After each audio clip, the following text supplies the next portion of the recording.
Bismillah.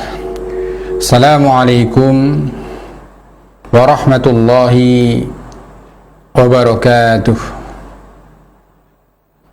Innal hamdalillah nahmaduhu wa nasta'inuhu wa nastaghfiruh wa na'udzu billahi min shururi anfusina wa sayyiati a'malina. Man yahdihillahu fala mudilla lahu wa man yudlilhu fala hadiya lahu. Wa asyhadu an la ilaha illallah wahdahu la syarika lahu. Wa asyhadu anna Muhammadan abduhu wa rasuluh. Allahumma salli wa sallim wa barik ala nabiyyina Muhammadin wa ala alihi wa sahbihi wa man tabi'ahum bi ihsanin ila yaumiddin, amma ba'du. Anak-anak muslim,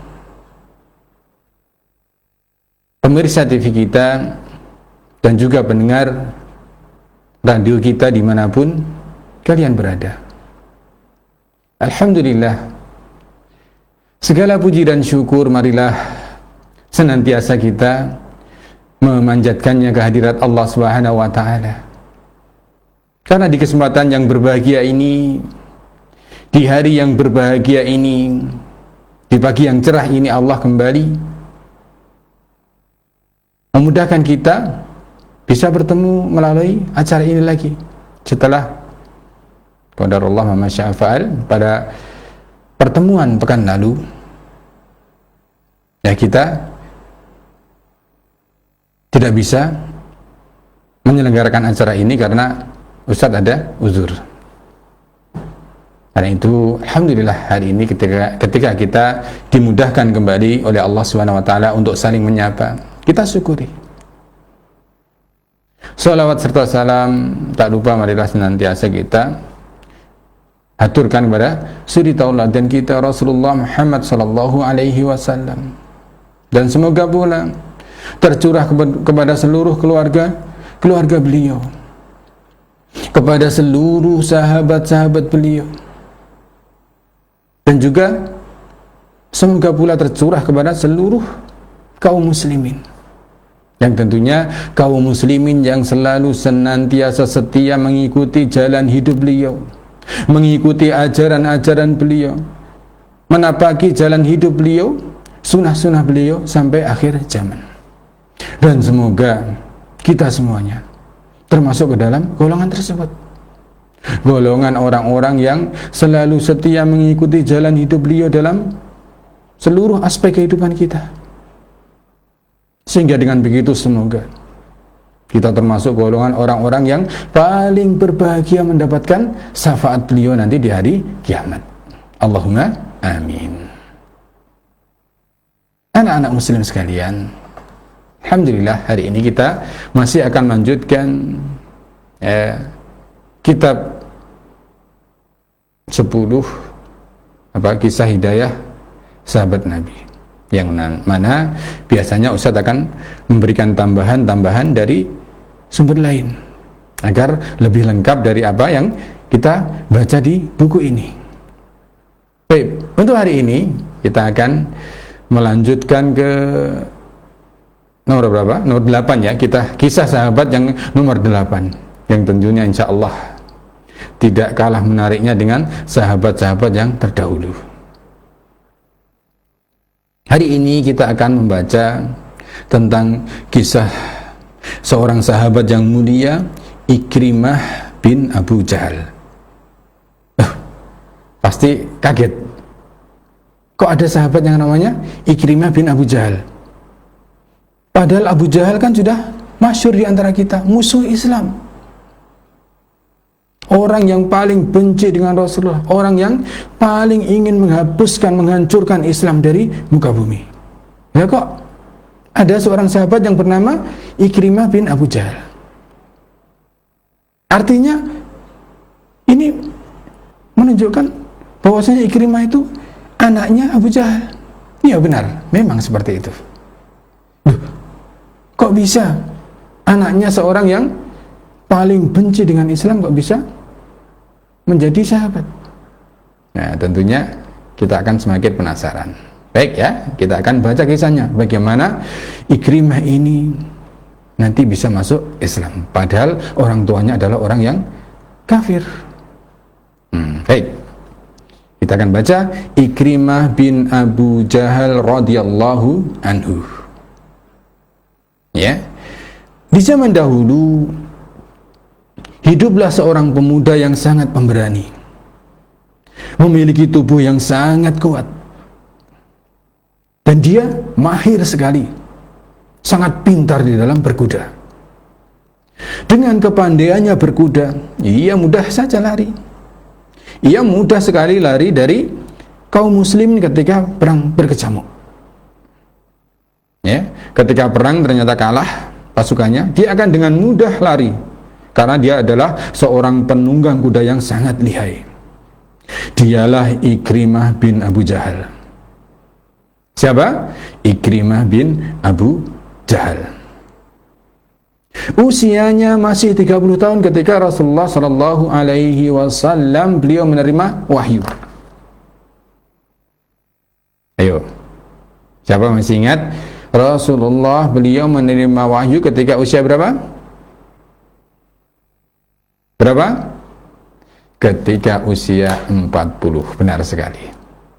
Jadi ketika Rasulullah sallallahu alaihi wasallam berusia 40, Ikrimah ini masih berusia 30. Selisih berapa? Benar sekali. Selisih 10 tahun dari Rasulullah sallallahu alaihi wasallam dari segi umur. Masih tua Rasulullah sallallahu alaihi wasallam. Sebelum berislam, Ikrimah memiliki sifat yang angkuh lagi sombong. Ia menganggap rendah suku-suku lain di luar sukunya, terlebih pada kaum muslimin. Kesombongan Ikrimah merupakan warisan dari sang ayah. Siapa ayahnya tadi? Iya, benar, Abu Jahal. Seorang petinggi di kalangan orang-orang Quraisy. Dengan kedudukan ayahnya, Ikrimah pun memiliki kedudukan yang terpandang di hadapan masyarakat. Ya, karena ayahnya orang yang dihormati, orang yang penting di kalangan kaum Quraisy. Maka anaknya pun sangat dihormati oleh kaumnya. Ini otomatis. Nah, seperti contohnya kalau zaman kehidupan sekarang, misalnya ada seorang wali kota, maka biasanya wali kota itu kalau mempunyai anak, anaknya pun ikut dihormati oleh banyak orang. Itu pun terjadi pada Ikrimah. Karena ayahnya seorang pembesar dari suku Quraisy, akhirnya dia pun mendapatkan perlakuan yang sama seperti ayahnya, dihormati oleh kaumnya. Hidupnya dikelilingi harta yang melimpah dan orang-orang yang setia. Dia mempunyai banyak sekali pengikut. Mereka senantiasa membantu dan membelanya baik dengan ucapan maupun perbuatan.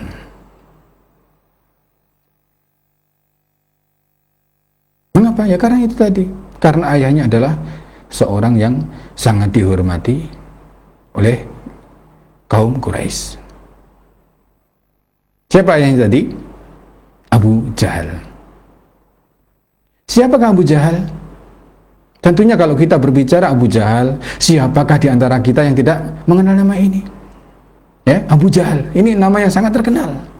Bukan terkenal kebaikannya, tapi terkenal kejahatannya. Abu Jahal itu nama aslinya sebenarnya siapa? Amr bin Hisham. Siapa? Amr bin Hisham. Lelaki yang dihormati kaumnya. Memang benar jika kita mengatakan bahwa dia adalah junjungan bagi kaumnya.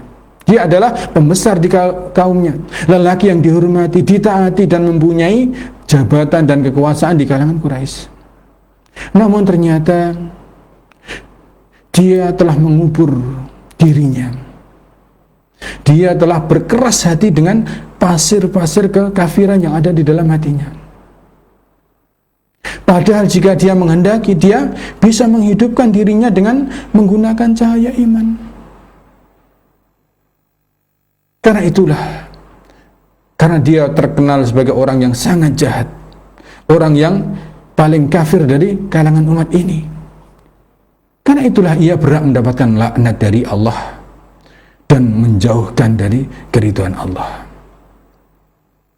Bahkan Abu Jahal pernah dijuluki oleh Nabi kita sallallahu alaihi wasallam sebagai Fir'aunnya umat ini. Masya Allah, saking jahatnya dikatakan dia adalah Fir'aun. Tahu kan Fir'aun? Fir'aun adalah seorang raja yang hidup di zaman siapa? Di zaman Nabi Musa. Dia mengaku sebagai Tuhan. Waqala ana rabbukumul a'la. Dia mengatakan begitu. Dia mengatakan bahwasanya akulah Rabb kalian yang maha tinggi. Itu perkataan Fir'aun di zaman Nabi Musa. Dan ternyata Abu Jahal ini disamakan oleh Nabi sallallahu alaihi wasallam sebagai Fir'aun. Fir'aunnya umat ini. Ia hidup di Mekah sebagai musuh Allah dan Rasulnya. Ia selalu berusaha membunuh Rasulullah sallallahu alaihi wasallam. Padahal ia melihat sejumlah ayat yang turun dan sejumlah mukjizat. Yang ini sebenarnya cukup, karena mukjizat itu hal yang luar biasa. Orang yang melihatnya biasanya akan beriman dengan Islam. Karena biasanya mukjizat itu adalah sesuatu yang di luar akal pikiran kita, yang tidak mungkin datang kecuali dari Allah. Namun ternyata Abu Jahal ini meskipun melihat mukjizat yang begitu banyak, mata hatinya telah terlebih dahulu buta. Karena ia pun menjadi seperti setan dari kalangan manusia yang sangat membangkang terhadap Rasulullah sallallahu alaihi wasallam. Seringkali Rasulullah sallallahu alaihi wasallam dan para sahabatnya merasakan gangguan dan pengingkarannya. Namun Masya Allah, di antara akhlak yang mulia Rasulullah, meskipun Rasulullah sallallahu alaihi wasallam beliau sering sekali disakiti oleh Abu Jahal, dimaki-maki oleh Abu Jahal, namun beliau tidak pernah membenci Abu Jahal. Ketika pertama-tama beliau berdakwah,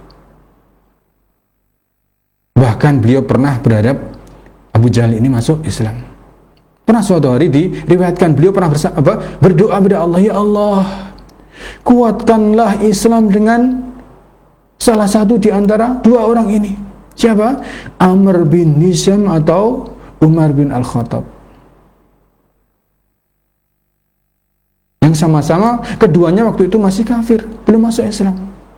Nabi sangat ingin sekali salah satu di antara dua orang tadi, yaitu Umar bin Al-Khattab dan Amr bin Hisham, yaitu Abu Jahal tadi, agar bisa masuk Islam. Namun ternyata Allah mengabulkan doanya Rasulullah dengan memasukkan dua orang yang paling baik di antara keduanya, yaitu Umar bin Al-Khattab, yang pada akhirnya dia masuk Islam. Sedangkan orang yang paling jahat di antara keduanya, yaitu Abu Jahal, yang senantiasa memusuhi Rasulullah SAW, dibiarkan dalam kekafiran, tidak diberi hidayah oleh Allah. Dan Abu Jahal ini, ya, dalam kisah yang masyhur, dia adalah pimpinan ketika terjadi perang besar pertama kali antara kaum muslimin dengan kafir Quraisy. Perang apa? Ayo, perang besar pertama kali antara kaum muslimin dan kaum kafir Quraisy. Perang Badar. Benar. Jadi Abu Jahal ini adalah pimpinan tertinggi kaum kafir Quraisy ketika terjadi perang Badar. Di mana perang Badar? Ayo, siapa yang tahu? Ya tentu di Badar. Dikatakan perang Badar karena memang terjadinya di padang Badar. Ya, terjadinya di padang Badar. Di perang ini siapa? Abu Jahal berkeinginan memberikan pelajaran bagi umat Islam. Namun ternyata ia telah tertipu oleh setannya. Dia ditipu oleh setannya, keinginannya untuk memberikan pelajaran bagi umat Islam itu gagal. Dan ternyata dia adalah di antara orang-orang yang terbunuh oleh kaum muslimin di perang Badar. Ya, di perang Badar. Dan ternyata dia mati di situ. Bahkan diriwayatkan ketika ia menjelang kematiannya, dia bertanya pada orang-orang, siapa yang menang hari ini? Artinya, siapa yang menang antara kaum Quraisy, kafir Quraisy dengan kaum muslimin ketika berperang hari ini? Siapa? Bagi siapa kemenangan hari ini? Maka orang-orang menjawab, bagi Allah dan Rasulnya. Allah dan Rasulnya lah yang menang, yaitu kaum muslimin yang menang. Mendengar itu, Abu Jahal sebelum kematiannya ternyata mencela kaum muslimin. Dia marah bertambah kafir. Hal inilah yang membuat Rasulullah SAW bersabda, sesungguhnya Fir'aunnya umat ini, siapa? Abu Jahal itu lebih parah, lebih jelek dari Fir'aunnya Nabi Musa. Mengapa? Ada yang tahu? Baik. Memang benar Fir'aunnya Musa, yaitu Fir'aun yang berada di zaman Nabi Musa, itu orang yang sangat jahat. Namun ternyata dikisahkan Fir'aunnya Nabi Musa ini, dia sebelum meninggal beriman kepada Allah meskipun tidak diterima. Mengapa? Karena ketika dia sudah tahu akan meninggal, nyawanya sudah ada di kerongkongannya, dia baru beriman kepada Allah. Dan ini tidak berguna.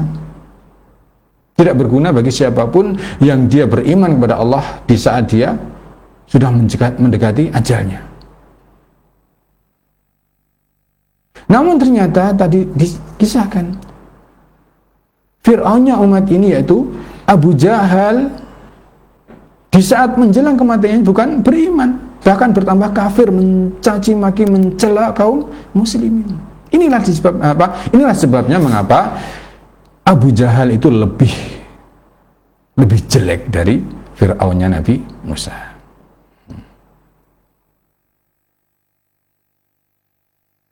Nah, dalam kondisi yang penuh dengan kedengkian terhadap Islam dan nabinya, inilah tumbuhlah seorang pemuda yang bernama Ikrimah tadi, anaknya Abu Jahal. Ikrimah melihat ayahnya di Mekah tidak henti-hentinya memusuhi Islam, kemudian melihat kaumnya kalah di perang Badar. Ia kembali ke Mekah tanpa disertai oleh ayahnya. Dia membiarkan ayahnya mati di tangan pasukan kaum muslimin. Bahkan sampai penguburannya pun dia tidak bisa mengikuti. Tidak bisa mengikuti. Karena itulah, sebagaimana ayahnya, Ikrimah pun mempunyai kebencian yang luar biasa kepada kaum muslimin. Ketika Abu Jahal menolak dengan tegas ajaran Islam, begitu pun Ikrimah. Ikrimah juga menolak. Ia tidak mau mengikuti ajaran Nabi Muhammad SAW. Kebencian Ikrimah ini ditunjukkan dengan seringnya dia bergabung dengan pasukan kafir memerangi kaum muslimin. Setiap pasukan kafir Quraisy memerangi kaum muslimin, ia turut serta. Ia ikut dalam perang Badar, perang Uhud, perang Khandaq, dan perang-perang lainnya sebelum dia masuk Islam nanti.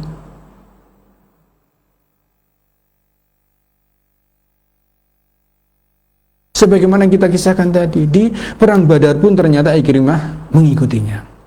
Ia bersumpah atas nama Lata dan Uzza. Siapa Lata dan Uzza? Lata dan Uzza ini adalah nama berhalanya kaum Quraisy yang sangat terkenal. Ya. Di antara berhala yang sangat terkenal di kalangan kaum Quraisy itu bernama Lata, Uzza, dan Manat. Nah, Ikrimah bersumpah atas nama Lata dan Uzza bahwa dia tidak akan pulang hingga Rasulullah SAW terbunuh di tangan. Namun ternyata sumpah atas nama berhala-berhala itu tidak dikabulkan oleh Allah. Bahkan ayahnya pun terbunuh di perang Badar tadi. Setelah kematian ayahnya, Ikrimah memiliki dendam yang semakin menyala-nyala. Ya, semakin benci terhadap kaum muslimin. Kalau dahulu dia berperang hanya karena benci terhadap kaum muslimin, namun setelah kematian ayahnya, ia terjun ke medan perang untuk menuntut balas kematian ayahnya oleh kaum muslimin. ya, oleh kaum muslimin. Api kebencian Ikrimah tidak pernah padam. Dia memompa kemarahan keluarga orang-orang yang terbunuh pada perang Badar, sehingga mereka juga bersemangat membalas dendam. Dengan berbagai cara ia terus memotivasi kaum musyrikin agar senantiasa marah terhadap kaum muslimin. Bersama sahabatnya Khalid bin Walid yang kala itu belum masuk Islam, ia selalu berada pada barisan terdepan dari orang-orang yang yang memerangi Islam. Bersama siapa? Bersama Khalid bin Walid. Bersama Khalid bin Walid yang waktu itu juga masih kafir. Ya. Akhirnya terjadilah perang Uhud. Perang kedua setelah perang Badar. Adapun dalam perang Uhud kondisi sedikit berbeda. Berbeda dengan perang Badar. Kalau di perang Badar kaum muslimin mendapatkan kemenangan yang gilang gemilang tanpa perlawanan. Pasukan Quraisy pada perang Uhud ini keluar dengan membawa pasukan kuda dan kebesarannya. Ikrimah berada dalam pasukan inti bersama Khalid bin Walid yang menjadi pasukan sayap kanan sebagai pimpinan pasukan berkuda. Dan pada perang Uhud ini Ikrimah membawa istrinya. Siapa? Ummu Hakim. Istrinya Ikrimah itu bernama Ummu Hakim. Loh, kok membawa istri? Iya, istri dan para wanita-wanita yang ikut dalam perang ini seperti Hindun binti Utbah dan yang lain sebagainya, itu bertugas menabuh rebana, memberikan semangat. Kemudian menyanyikan syair-syair agar kaum kafir Quraisy itu menjadi bersemangat karenanya. Karena itulah pasukan kafir Quraisy menjadi sangat bersemangat. Ikrimah mengendarai kudanya yang dikendalikan oleh setan dan kedengkiannya untuk memusuhi Allah dan Rasulnya. Ikrimah selalu meletakkan di depan matanya peristiwa tewasnya sang ayah di tengah kaum muslimin di perang Badar, sehingga akhirnya peperangan berakhir dengan kemenangan di tangan kafir Quraisy. Ya, di dalam perang Badar ini kaum muslimin menderita kekalahan. Mengapa? Diriwayatkan di antara sebab kekalahan kaum muslimin karena beberapa orang yang ditugaskan oleh Rasulullah SAW menjaga di atas bukit, mereka tidak mematuhi perintah Rasulullah, sehingga Khalid bin Walid sebagai pemimpin pasukan berkuda berhasil menyerang balik dari belakang tanpa ada perlindungan dari atas. Akhirnya kaum muslimin menderita kekalahan.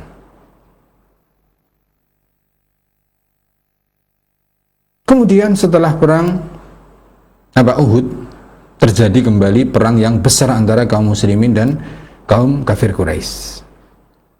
Perang apa itu? Ya, perang Khandaq atau perang Al-Ahzab. Mengapa dikatakan perang Khandaq? Ada yang tahu? Perang Khandaq dikatakan perang Khandaq karena terjadinya di daerah Khandaq, Ustaz. Ya, tidak. Bukan seperti Badar tadi. Ya, kalau perang Badar atau perang Uhud itu dinamakan perang Badar dan perang Uhud karena memang terjadinya di Badar dan di Uhud. Sedangkan perang Khandaq ini dikatakan perang Khandaq atau perang Ahzab itu karena apa? Apa arti Khandaq? Arti Khandaq itu parit. Ya, jadi karena pasukan kaum muslimin yang waktu itu berjumlah sangat sedikit melawan 10.000 pasukan gabungan kaum kafir. Itu mereka melindungi diri dengan menggali parit yang sulit ditembus oleh pasukan musuh. Terus mengapa dikatakan perang Al-Ahzab? Perang Khandaq ini juga terkenal sebagai perang Al-Ahzab. Al-Ahzab artinya apa? Al-Ahzab itu artinya golongan-golongan. Mengapa dikatakan begitu? Karena memang pasukan musuh waktu itu bukan hanya berasal dari Quraisy. Orang-orang Yahudi yang memprakarsai yang mempunyai ide untuk melancarkan serangan pada kaum muslimin, mereka berhasil mengumpulkan banyak suku, banyak golongan-golongan. Karena itulah disebut perang Ahzab, perang yang melibatkan banyak golongan.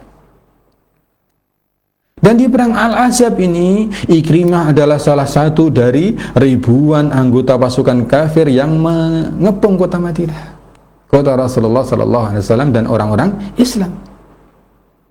Akan tetapi mereka tercengang, mereka kaget sekali ketika melihat parit besar yang belum pernah melihat, yang belum pernah mereka lihat sebelumnya. Parit ini membuat senjata-senjata di tangan mereka tidak berguna. Karena mereka tidak bisa masuk ke kota Madinah. Mereka tidak tahu apa yang harus dilakukan. Bingung. Sudah membawa pasukan yang berjumlah besar sekali. Ternyata gagal memasuki kota Madinah. Terhalang oleh parit yang sangat besar. Yang mana parit ini, siapa yang mengusulkan untuk membangunnya? Ya, benar, sahabat yang sudah kita pelajari sebelumnya. Parit ini diusulkan oleh sahabat Salman Al-Farisi radhiyallahu anhu. Mereka tidak tahu apa yang harus dilakukan, namun mereka tidak menyerah. Mereka mengepung dalam waktu yang sangat lama. Bahkan dikisahkan mereka mengepung kota Madinah selama 1 bulan penuh. Ya, di tengah pengepungan ini Ikrimah tidak sabar. Ikrimah sudah tidak sabar untuk menyerang kaum muslimin. Maka ia keluar bersama Amr bin Hud untuk mengajak pasukan Islam melakukan duel 1 lawan 1, menantang. Ayo kaum muslimin, siapa di antara kalian yang berani duel 1 lawan 1 dengan kami berdua? Nah, ini. Maka mendengar tantangan itu, siapa yang keluar? Ali radhiyallahu anhu keluar menanggapi ajakan itu. Ya. Kemudian Ali langsung mendekati Amr bin Hud. Kemudian langsung berduel berdua. Ternyata Amr bin Hud ini bukan tandingan Ali. Dalam waktu yang singkat berhasil dibunuh oleh Ali dan berhasil memenggal kepala Amr bin Hud ini, kemudian dilemparkan ke pasukan kaum musyrikin. Ya. Melihat kejadian ini lucu ini. Yang tadinya siapa? Amr ini sangat berapi-api ingin menyerang kaum muslimin, mengajak perang tanding. Ya, ternyata ketika melihat Amr bin Hud dengan mudah dikalahkan oleh Ali, Ikrimah takut, lari tunggang langgang. Bahkan dalam buku sirah ada yang menggambarkan lari seperti tikus yang dikejar oleh ular. Lari. Ikrimah saking takutnya melihat kalahnya sahabatnya tadi, lari sampai lupa peralatan perangnya, ditinggal begitu saja. Oleh karena itu Ali radhiyallahu anhu mengambilnya dan memberikannya kepada Rasulullah SAW sebagai hadiah. Yang mana akhirnya perang Khandaq ini meskipun jumlah pasukan yang tidak berimbang, ya, jumlah pasukan yang tidak berimbang, 10.000 pasukan musuh itu mereka tidak mampu mengalahkan kaum muslimin. Yang diakhiri dengan Allah memberikan pertolongan ketika kaum kafir pasukan gabungan yang berjumlah besar itu mereka mengepung kaum muslimin di luar kota Madinah. Mereka mendirikan tenda-tenda di sana. Allah memberikan pertolongan berupa angin kencang yang sangat dingin, menusuk tulang, menghancurkan tenda-tenda mereka. Dan di akhir kisah, Allah memberikan hidayah kepada salah seorang yang dahulunya kafir, kemudian masuk Islam. Yang mana orang ini adalah sahabat dari seluruh pasukan gabungan tadi. Dengan masuknya ia ke dalam Islam, dia berhasil mengadu domba. Ya, karena dia sahabat pasukan musuh sebelum masuk Islam. Ya, dia pura-pura belum masuk Islam, masuk ke barisan musuh, mengadu domba satu dengan yang lain. Akhirnya pasukan musuh yang tadinya bersatu menjadi terpecah belah. Mereka saling bermusuhan. Sampai akhirnya mereka meninggalkan kota Madinah dengan kegagalan. Termasuk pasukan yang dipimpin oleh Ikrimah dan sahabatnya tadi.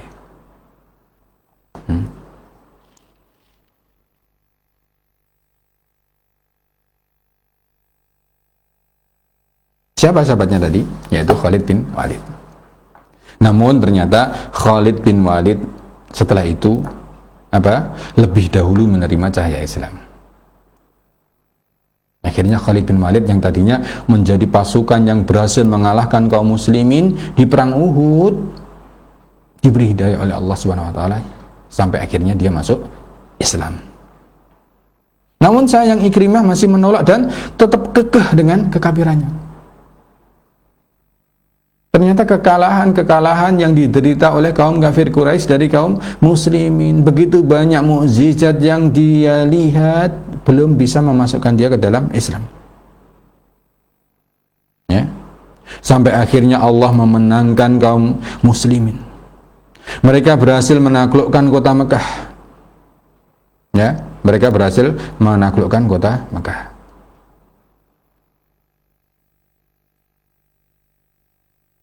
Kota Mekah yang dahulunya ditinggalkan oleh para sahabat. Ada yang mereka karena di Mekah ditindas habis-habisan oleh kaum kafir Quraisy. Ada di antara mereka yang berhijrah ke mana? Ke Habasyah. Ya, di antara sahabat yang hijrah ke Habasyah adalah Ja'far bin Abi Thalib. Kemudian ada yang berhijrah ke Madinah. Sebagian besar hijrah ke Madinah. Namun meskipun kaum muslimin berhijrah keluar dari Mekah, kota Mekah masih merupakan kota yang sangat penting bagi kaum muslimin. Mengapa? Ya, karena di dalam kota Mekah inilah terdapat Masjidil Haram dan Ka'bah sebagai kiblatnya kaum muslimin. Dan di antara ibadah yang sangat disyariatkan di dalam Islam yang tidak mungkin dilakukan kecuali di Masjidil Haram dan Ka'bah, apa itu? Haji dan umrah. Ya, haji dan umrah.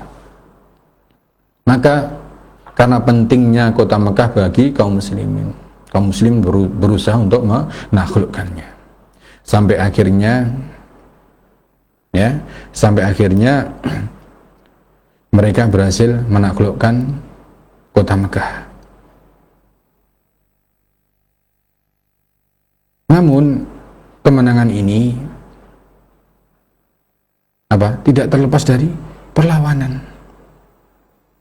Nah, ketika pasukan kaum muslimin mereka mengirimkan pasukan yang besar untuk menyerang kota Mekah, untuk merebut kembali kota Mekah dari kekuasaan orang-orang kafir. Ya, mereka ternyata tidak mudah untuk menaklukkannya karena pasukan kafir Quraisy itu masih melakukan perlawanan. Di antara pasukan yang memberikan perlawanan adalah pasukan yang dipimpin oleh siapa tadi? Ikrimah. Ikrimah bersama dengan Safwan bin Umayyah dan Suhail bin Amri, yang mana nanti mereka semuanya masuk Islam. Dan seorang laki-laki dari Bani Bakar yang bernama Hammas bin Qais melakukan perlawanan terhadap kaum muslimin di peristiwa penaklukan kota Mekah ini. Ketika melihat apa yang dilakukan oleh Hammas yang ingin melawan pasukan kaum muslim bersama dengan Ikrimah tadi, istrinya berkata kepada Hammas, "Wahai Hammas, apa yang kamu persiapkan? Kamu sedang mempersiapkan apa?" "Aku mempersiapkannya untuk melawan Muhammad." Itu dia dengan sombongnya. Maka istrinya mengatakan, "Demi Allah, wahai suamiku, kamu tidak akan mampu melawan Muhammad dan para sahabatnya. Jumlah mereka sangat besar dan mereka adalah orang-orang yang sangat pemberani dalam berjihad.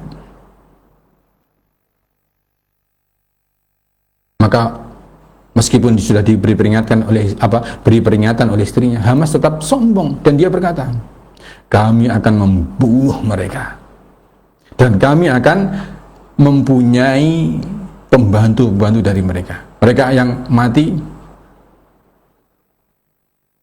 biarkan, mereka yang hidup kita bisa tawan, kita jadikan budak dan kita jadikan pembantu kita. Ini sombongnya Hamas tadi. Sementara itu Ikrimah bersama teman-temannya berkumpul di tempat yang dinamakan Al-Khandamah. Mereka ingin melakukan permusuhan dan perlawanan terhadap kaum muslimin yang ingin menyerang kota Mekah waktu itu. Akan tetapi Rasulullah sallallahu alaihi wasallam meladeni mereka dengan mengirim pedangnya yang terhunus. Siapa sahabat yang diberi gelar pedang Allah dan Rasulnya yang terhunus? Ya, Khalid bin Walid. Khalid bin Walid yang tadinya bersahabat dengan Ikrimah bin Abi Jahal, yang mereka berdua sering memimpin pasukan karena mereka mempunyai kemampuan yang hampir sama, yaitu ahli di dalam berkuda. Kali ini di dalam peristiwa penaklukan kota Mekah ini menjadi musuh. Khalid bin Walid menjadi pimpinan pasukan yang diutus untuk mematahkan perlawanan Ikrimah dan para pasukannya.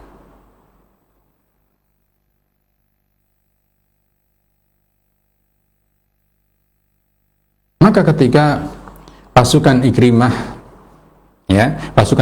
bertemu dengan pasukan Khalid bin Walid, pasukan Ikrimah tidak bisa memberikan perlawanan yang berarti. Mereka lari semuanya tunggang langgang. Termasuk Hamas tadi yang katanya sombong ingin membunuh semua kaum muslimin tadi. Ternyata dia pun lari.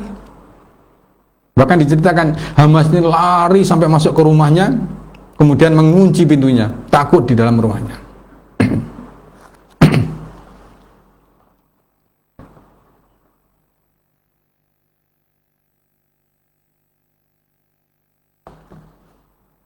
Setelah penaklukan kota Mekah, Ikrimah tidak bisa lagi leluasa bergerak di kota Mekah.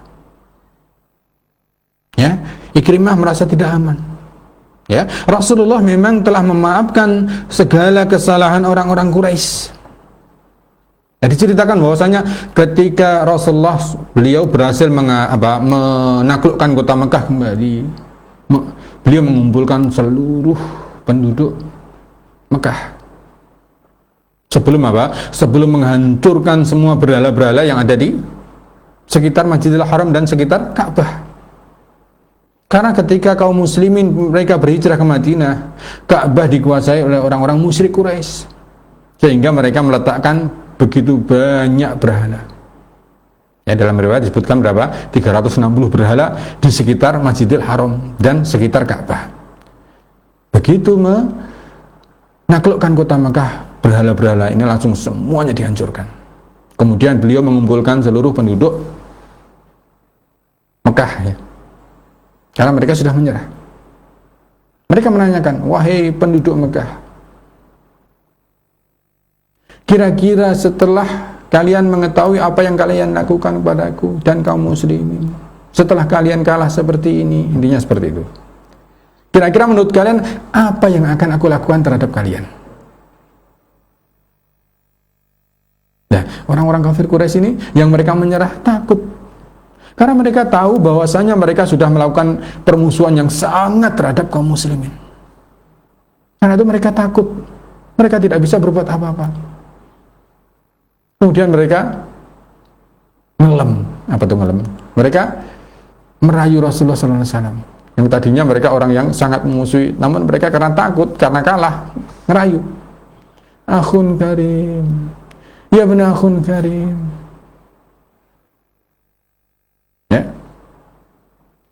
Mereka mengatakan, engkau adalah saudara kami yang mulia, wahai Muhammad. anak dari saudara kami yang mulia. Mereka berharap baik-baiki Rasulullah agar mereka dimaafkan. Dan akhirnya hampir sebagian besar penduduk Mekah yang menyerah waktu itu dimaafkan Rasulullah SAW.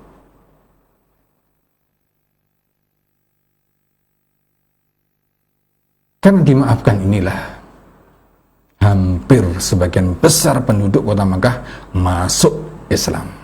Inilah di antara apa? Manfaat kita mudah memaafkan. Ya, sifat memaafkan itu tidak ada ruginya, tidak pernah ada ruginya. Ketika kita dizalimi orang lain, diusili oleh orang lain, kemudian kita terus memaafkan, insya Allah akan memberikan kebaikan yang besar setelahnya. Seperti apa yang dilakukan oleh Rasulullah SAW. Meskipun dimusuhi kaumnya, diusir kaumnya, diperangi habis-habisan, namun ketika mereka minta maaf, Rasulullah SAW dia langsung memaafkan begitu saja, tidak mengingat dendam yang pernah dilakukan oleh orang-orang kafir Quraisy. Ya, sikap lembut inilah yang kadang-kadang membuat orang itu mudah untuk menerima kebenaran. Ketika orang itu sering mendolimi kita, sering mengusili kita, kita maafkan terus, nanti lama-lama dia akan berpikir, "Yuh, ternyata orang itu baik." Dengan begitu semoga dia akan mengikuti kita, ikut menjadi baik. Nah, kembali ke kisah. Ternyata di antara orang-orang yang dimaafkan tadi, tidak semuanya dimaafkan. Diriwayatkan beliau memang memaafkan hampir semua orang-orang Quraisy. Namun ada beberapa orang yang Rasulullah SAW tidak maafkan. Artinya diperbolehkan untuk dibunuh apabila bertemu, dimanapun mereka berada. Di antara orang yang boleh dibunuh tadi, meskipun sebagian besar dimaafkan tadi, adalah Ikrimah bin Abu Jahal. Mengapa? Karena Ikrimah adalah orang yang paling dianggap memiliki permusuhan yang sangat keras terhadap Islam. Nah, mendengar ini, Ikrimah lari. Ya, diriwayatkan Ikrimah lari ke Yaman. Atau dalam riwayat yang lain, lari ke Jeddah, dengan menaiki sebuah kapal. Ya. Ikrimah merasa tidak aman lagi di Mekah, akhirnya ia pun menuju ke pelabuhan secara sembunyi-sembunyi dengan mengendarai kudanya dengan sangat kencang. Tidak ada kepastian tempat yang ia tuju, ia bingung mau kemana. Ikrimah menumpang kapal yang kala itu berlayar menuju Jeddah. Di dalam kapal ini terjadilah awal keislaman Ikrimah nanti. Ikrimah bertemu dengan banyak penumpang. Sebagian besar di antara mereka adalah penyembah berhala. Siapa mereka? Penyembah berhala. Ikrimah hafal betul dengan wajah-wajah mereka. Ya, karena sesama penyembah berhala biasanya mereka sering melakukan ibadah bersama. Sehingga orang-orang yang sering melakukan ibadah bersama meskipun tidak kenal namanya, wajahnya masih ingat, oh ini orang yang dulu ketemu kayaknya. Ini juga. Sehingga Ikrimah hafal betul dengan wajah-wajah mereka. Di tengah perjalanan, kapal pun mulai berlayar menyeberangi lautan yang luas. Namun perjalanan kapal itu tidak berlangsung mulus. Di tengah perairan yang luas, ombak mulai menerjang. Semakin lama semakin kencang, sehingga kapal menjadi terombang-ambing. Maka ketika kapal mulai terombang-ambing dan semuanya takut akan tenggelam, dihantam oleh ombak yang besar itu tadi, seluruh penumpang mereka berteriak ketakutan. Ya Allah, selamatkan kami ya Allah. Ya Allah, selamatkan kami ya Allah. Ya Allah. Mereka semuanya sepakat menyebut nama Allah. Nah, melihat kenyataan ini, rasa heran mulai muncul di dalam hati Ikrimah. Dia heran. Mengapa? Dia heran bahwa tidak ada satu pun di antara mereka yang ada di dalam perahu itu menyebut berhala kebanggaan mereka. Baik itu Lata, siapa tadi? Uzza dan Manat. Tidak ada yang menyebutkan, wahai Manat, wahai Uzza, wahai Lata, tolong selamatkan kami. Ternyata tidak ada. Semuanya menyebut Allah. Nah, inilah mulai terbertik keimanan. Maka dia membatin dalam hati, demi Allah, jika yang menyelamatkanku dari lautan ini hanyalah keikhlasan, tidaklah ada yang menyelamatkanku di darat pun selainnya pula. Artinya apa? Di antara tradisi orang-orang musyrik, ya orang-orang, dengar ini, ingat, orang musyrik itu adalah orang yang menyembah Allah bersama sesembahan-sesembahan lain. Ingat ini. Artinya orang musyrik itu bukan orang yang tidak kenal Allah. Mereka kenal Allah. Mereka menyembah Allah. Namun mereka ketika menyembah Allah juga menyembah berhala-berhala yang lain. Maka di dalam hati, setelah melihat kenyataan tadi, semua orang itu meminta pertolongan pada Allah di lautan. Maka Ikrimah mengatakan, kalau seandainya hanya Allah yang bisa menyelamatkan aku di lautan, tentu hanya Allah pula yang bisa menyelamatkanku di daratan. Ya tidak mungkin. Ya, tidak mungkin. Kalau di lautan yang bisa menyelamatkan hanya Allah, di daratan tentu akan seperti itu. Dan di antara kebiasaan orang-orang musyrik, mereka ketika tertimpa bahaya seperti tadi, berada di tengah laut, diterpa ombak yang sangat besar, mereka akan ikhlas memohon pertolongan, khusyuk sekali pada Allah. Ya Allah, tolonglah kami ya Allah. Namun ternyata ketika mereka diselamatkan oleh Allah, kemudian mereka berhasil kembali ke daratan, lupa sama Allah. Kebanyakan mereka kembali menyembah berhala-berhala mereka. Maka ini heran Ikrimah. Maka dia mengatakan, kalau seandainya aku nanti selamat karena doaku kepada Allah, maka di daratan pun aku akan hanya berdoa kepada Allah. Dan inilah ajaran Islam. Nah, dari situlah Ikrimah mulai merasakan butir-butir keimanan tumbuh di dalam hatinya. Ya Allah, aku berjanji kepadamu, jika engkau menyelamatkanku dari apa yang menimpaku saat ini, aku akan mendatangi Muhammad sehingga aku bisa menjabat tangannya. Nah, begitu dia merasakan keanehan orang-orang musyrik dan mulai beriman, dia langsung mengatakan bahwa dia akan mencari Nabi Muhammad SAW untuk masuk Islam. Sungguh, aku tidak melihatnya kecuali sebagai laki-laki yang pemaaf dan pemurah. Dia mengakui bahwasanya Rasulullah SAW meskipun dimusuhi seperti apapun, beliau sangat mudah untuk memaafkan. Ini suatu sifat yang wajib kita contoh. Dimusuhi seperti apapun, dizalimi seperti apapun, kita mudah untuk memaafkan. Dengan begitu hati kita akan lapang. Kita akan mudah berbahagia di dalam kehidupan kita di dunia ini, sebelum kebahagiaan nanti di akhirat. Karena memaafkan mempunyai pahala yang sangat besar di sisi Allah. Ikrimah mulai memikirkan hakikat keimanan. Ia mulai mempertanyakan keberadaan berhala-berhala yang selama ini disembahnya. Ternyata berhala-berhala itu tidak bisa berbuat apa-apa ketika musibah terjadi. Hatinya mulai terketuk untuk mengakui ajaran Rasulullah. Ikrimah terus saja berpikir, dan ia berharap masih bisa menyebut cahaya keimanan yang mulai bersinar di dalam hatinya. Ia ingin meraih cita-citanya untuk bertemu Rasulullah SAW, kemudian bersahadat di atas tangannya.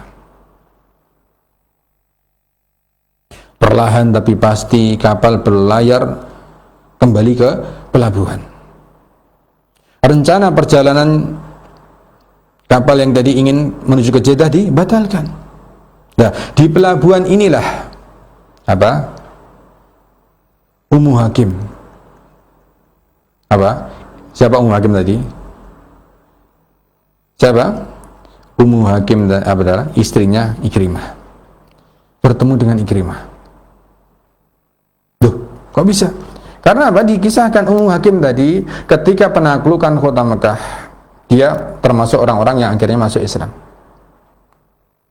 Karena dia masuk Islam, dia ingin sekali suaminya pun ikut masuk Islam. Karena itulah dia berusaha mencari suaminya. Ya, saking ingin mencari suami, saking inginnya dia mencari suaminya, Ummu Hakim melakukan perjalanan jauh untuk mengembalikan suaminya ke Mekah. Karena sendirian nggak berani, dia bahkan sampai meminta ditemani oleh seorang laki-laki Romawi. Karena memang kebetulan tujuannya sama. Dan ternyata di tengah perjalanan laki-laki Romawi ini mau berbuat jahat kepada Ummu Hakim. Namun akhirnya dengan berbagai cara Ummu Hakim berhasil selamat dari kejahatan orang Romawi tadi. Ya. Sampai akhirnya mereka tiba di pelabuhan dan bertemu Ikrimah di sana.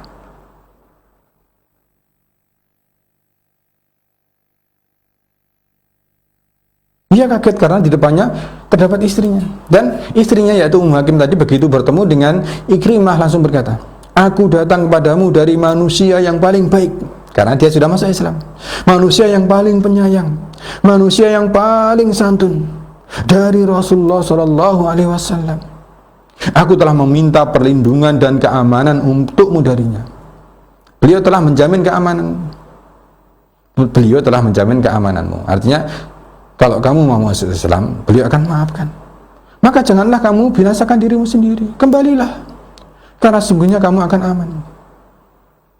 Kemudian Ummu Hakim menceritakan bahwasanya pemuda Romawi yang bersamanya tadi di tengah perjalanan ingin berbuat jahat kepadanya. Nah, mendengar cerita ini, Ikrimah marah. Karena marah, ya karena Ikrimah tadi memang orang yang sangat keras. Saking marahnya sampai dibunuh orang pemuda Romawi tadi. Kemudian ketika mereka sudah berdua,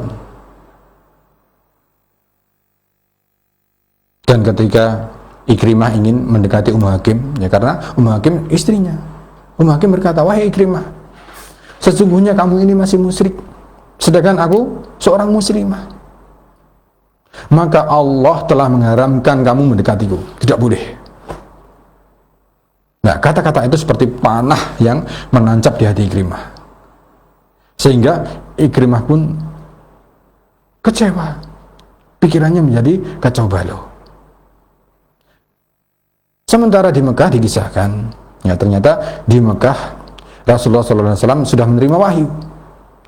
Di Mekah Rasulullah SAW berdiri di antara para sahabatnya sambil bersabda. Mengapa? Karena sudah mendapatkan wahyu. Sesungguhnya Ikrimah bin Abu Jahal akan datang kepadamu dalam keadaan beriman dan berhijrah. Nah, ini di antara bukti kenabian beliau. Meskipun Ikrimah masih di pantai bersama istrinya tadi, namun beliau sudah tahu bahwasanya nanti Ikrimah akan kembali ke kota Mekah dalam keadaan beriman dan berhijrah. Maka janganlah kamu mencela ayahnya. Sudah, nggak usah bahas ayahnya. Ayahnya biarkan menjadi orang jahat. Namun Ikrimah akan masuk Islam karena mencela orang yang sudah mati dapat menyakitkan orang yang sudah yang masih hidup. Jangan menyakiti Ikrimah. Ikrimah itu sudah cukup bersedih karena ayahnya tidak masuk Islam. Jangan dicela, akan bertambah sedih. Ya. Ikrimah pun datang. Rasulullah SAW kemudian bersabda, "Selamat datang pengendara yang berhijrah." Kemudian beliau berdiri kepadanya, membentangkan kain untuknya dan menyambutnya dengan sebaik-baik sambutan. Masya Allah, orang yang tadinya musuh besar Ternyata dimaafkan dengan begitu mudah oleh Rasulullah SAW. Kemudian Ikrimah berkata, aku mendengar bahwa engkau telah menjamin keamananku wahai Muhammad. Memanggilnya masih Muhammad karena belum masuk Islam. Biasa orang-orang Quraisy itu kalau melihat memanggil Nabi tidak dengan Rasulullah atau dengan wahai Nabi, tidak, langsung dengan namanya. Karena mereka tidak menghormati Nabi. Mereka tidak mengakui Nabi sebagai Nabi. Karena itu Ikrimah mengatakan, wahai Muhammad, ya, sungguh kamu aman. Jawab Rasulullah Shallallahu Alaihi Wasallam. Untuk apa kamu mengajakku? Artinya apa? Kamu menawarkan aku apa? Maka beliau menjawab, untuk menyembah Allah yang Esa, tidak ada sekutu baginya, melaksanakan sholat, membayar zakat, menunaikan puasa dan berhaji di Baitullah. Maka Ikrimah berkata, demi Allah, engkau tidak mengajakku kecuali kepada kebenaran, dan tidaklah engkau memerintahku kecuali kepada kebaikan. Maka Ikrimah tanpa ragu mengulurkan tangannya dan bersaksi bahwa tidak ada Rabb selain Allah dan Muhammad adalah utusan Allah. Ikrimah berkata, wahai Rasulullah, aku memohon kepadamu untuk mengampuniku atas setiap permusuhanku terhadapmu. Karena dia sadar selama ini telah banyak memusuhi kaum muslimin. Mengampuni setiap jejak langkahku, setiap kesempatan aku bertemu denganmu, dan setiap perkataan yang aku ucapkan di hadapanmu atau tidak di hadapanmu. Maka Rasulullah SAW berdoa untuk Ikrimah, ya Allah, ampunilah semua permusuhan yang dilakukannya terhadapku, setiap jejak langkahnya yang ia inginkan untuk memadamkan cahayamu. Ampunilah perkataan yang dia ucapkan guna merendahkan martabatku, baik ketika berada di hadapanku maupun ketika tidak di hadapanku. Didoakan oleh Nabi Sallallahu Alaihi Wasallam. Maka Ikrimah berkata, inilah setelah masuk Islam berubah sapaannya, wahai Rasulullah. Yang tadinya wahai Muhammad, sekarang wahai Rasulullah. Wahai Rasulullah, tidaklah aku mengeluarkan satu harta pun yang telah aku gunakan untuk memusuhimu, kecuali aku pasti akan menginfakkan harta yang sama di jalan Allah. Janji. Kalau dulu mengeluarkan banyak harta untuk memusuhi kaum muslimin, maka setelah masuk Islam Ikrimah ingin menginfakkan harta yang berjumlah sama pula, berjumlah sebesar itu pula di jalan Allah. Setelah masuk Islam Ikrimah bersumpah, demi zat yang telah menyelamatkanku saat perang Badar. Ia bersyukur kepada Rabbnya karena ia tidak mati terbunuh di dalam perang Badar. Mengapa? Kalau seandainya dia terbunuh di perang Badar, waktu itu dia dalam puncak-puncak kebencian terhadap kaum muslimin, maka sungguh akan merugi dia. Ia masih tetap hidup sampai akhirnya Allah pun memuliakannya dengan Islam. Ia selalu membawa mushaf. Ya, setelah masuk Islam dia sering menangis ketika membawa mushaf sambil membacanya. Inilah kitab Rabbku, inilah kitab Rabbku. Menangis dia karena ingat dulu kesalahan-kesalahan yang dia lakukan. Sampai akhirnya ketika masuk Islam, dia menjadi orang yang paling depan di dalam kebaikan. Sampai akhirnya pada perang Yarmuk yang meletus dengan hebatnya, pasukan Romawi hampir mengalahkan pasukan Islam. Maka singa buas Ikrimah pun bangkit dan berkata, dan kali ini dia kembali bersahabat dengan Khalid. Minggirlah wahai Khalid, biarkanlah aku menebus apa yang telah aku lakukan dan ayahku lakukan terhadap kaum muslimin. Dahulu aku memusuhi Rasulullah Sallallahu Alaihi Wasallam, apakah sekarang aku akan lari dari pasukan Romawi? Demi Allah, tidak. Selamanya tidak akan terjadi. Ikrimah berteriak, siapa yang akan membayatku untuk mati? Siapa yang mau mengikuti semua?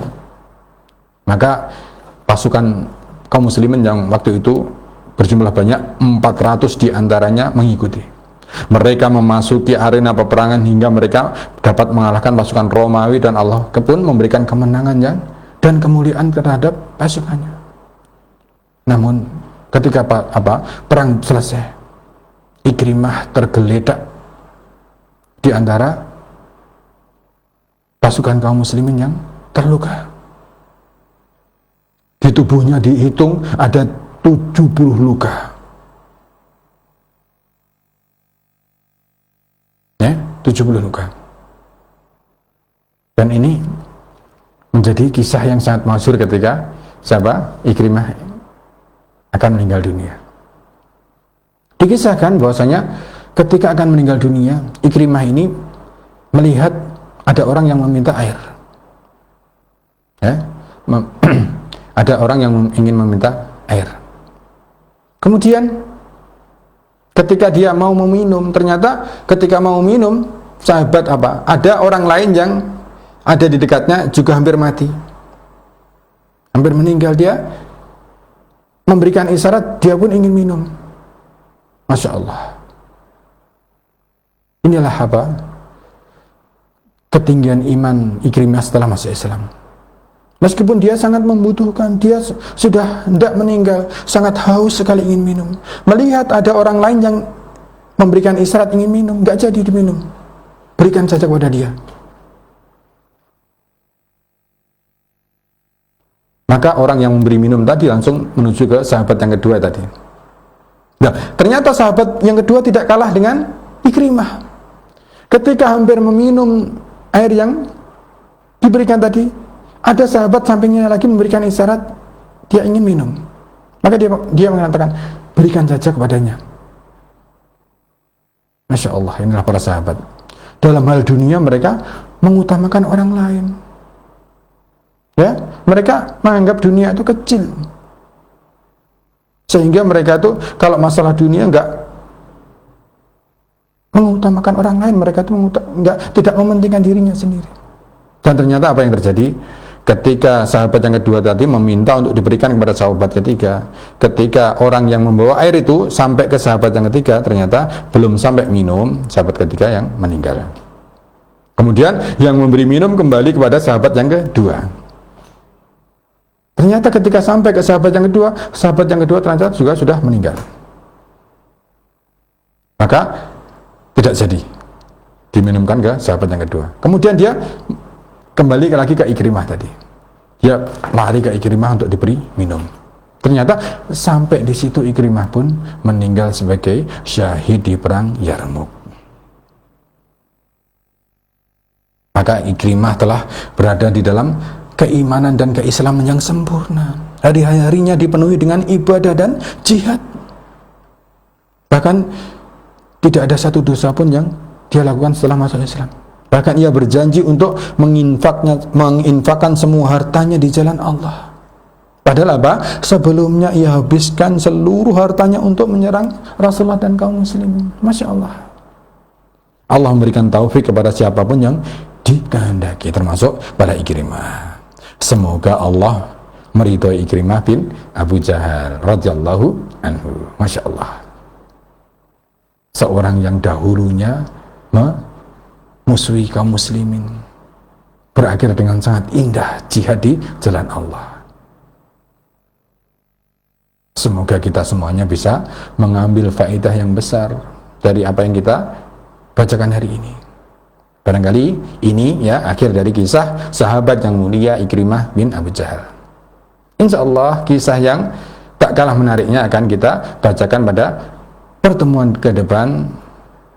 Biidznillah, karena itu ditunggu ya, ditunggu. Baik, ini apa yang bisa Ustaz bacakan pagi ini. Semoga Allah memberikan manfaat bagi kita semuanya. Ada kurang lebihnya Ustaz mohon maaf.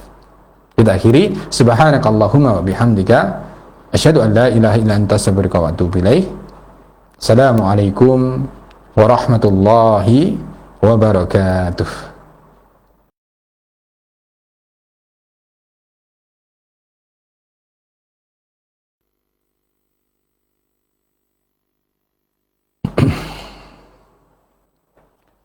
Kalau sahabat